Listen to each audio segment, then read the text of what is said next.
दुर्गे नमो दुर्गे नमो दुर्गे नमो दुर्गे नमो दुर्गे नमो दुर्गे।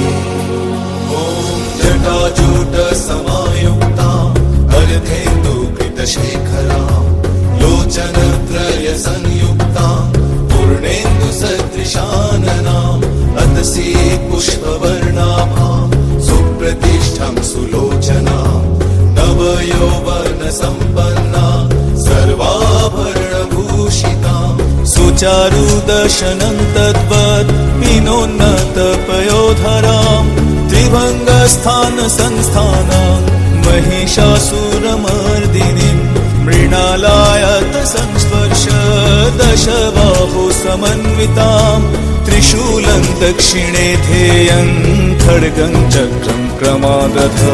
नमो दुर्गे नमो दुर्गे नमो दुर्गे नमो दुर्गे नमो दुर्गे नमो दुर्गे नमो दुर्गे नमो दुर्गे नमो दुर्गे नमो दुर्गे नमो दुर्गे नमो